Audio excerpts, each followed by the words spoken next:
Coretta Scott was born on April 27, 1927, outside of Marion, Alabama, in the small town of Heiberger, Alabama.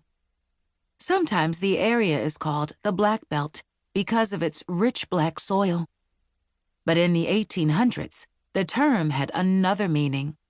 It referred to the black slaves who had once worked the cotton fields on large farms called plantations. Their lives were harsh, filled with backbreaking work and cruel treatment. Slaves were considered property, like a horse or a piece of furniture. They had no rights. White owners could whip them, sell them, or work them to death. After the Civil War ended in 1865, all slaves were freed. Like many others, Willis Scott stayed right where he was, in Alabama. In time, Willis managed to buy his own land. Over the years, generations of Scotts farmed those fields, working hard and raising families. In 1920, Coretta's father, Obadiah Obie Scott, married Bernice McMurray. They built a small, plain home with 2 rooms, a kitchen, and a bedroom. Soon, they had a family, Edith, Coretta, and Obie Jr. Slavery had ended over 60 years ago, but life was still difficult for African Americans. From slaves to sharecroppers.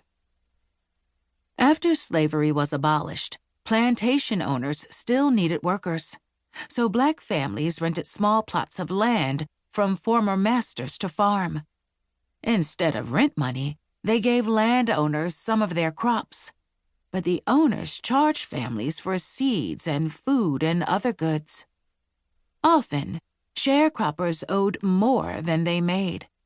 They never had enough money to buy their own land.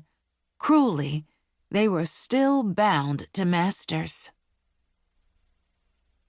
In Alabama and other parts of the South, black people were segregated from white people. That means laws kept them separated. Obie worked at a sawmill where logs were cut into boards for building. By the time Coretta was born, he had saved enough to buy a truck. Now he could work for himself, hauling trees. Jim Crow laws. From the late 1870s to the mid-1960s, African Americans in the South lived under racist laws called Jim Crow. Black people and white people had separate schools and parks, restrooms and water fountains, hospitals and businesses. It was called separate but equal. But it wasn't. Black Americans suffered. Then in 1929, when Coretta was a toddler, the Great Depression hit. It was a time of great hardship throughout the United States. Millions of people lost jobs, and Obie lost work. The Scott home only had a fireplace for heat and no running water or electricity. But the Scotts got by. They ate vegetables from their own garden and had eggs from their own chickens. Everyone in the family worked hard. Coretta didn't mind.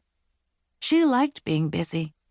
As soon as she could walk, she'd follow Grandfather Scott to the fields to help. At around age 6, Coretta started tending the family garden. By 10, she was working in the cotton fields. She felt proud of her cotton-picking skills. Strong and strong-willed, Coretta boasted she could pick cotton faster than any boy her age. Coretta had fun, too. She was a tomboy. She loved being outdoors.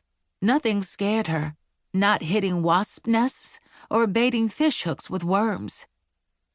Indoors, music filled the Scott home. Coretta's parents had one of the first Victrolas, an early record player. They owned books, too. Her parents read nursery rhymes and fairy tales to Coretta, Edith, and Obie again and again. Faith was important to the Scotts, and much of Coretta's life centered around church. Every Sunday, men put on suits and women wore their best hats and dresses. The Scott children had to walk 4 miles to go to Sunday school. Grandfather Scott would open the service by singing a hymn. Coretta loved the music. It all gave Coretta a sense of pride and history. But there was a whole world outside Heiberger. It was filled with different rules for Black people and white people. In elementary school, Coretta saw that for the first time. Gospel and Spirituals. After the Civil War, many Southern Black people formed their own churches. They featured a new kind of music, gospel. Gospel is rooted in songs called spirituals, created by slaves. The slaves sang about pain and faith in songs like, "He's got the whole world in his hands." Later, the gospel hymn, "We Shall Overcome," became the song of the civil rights movement.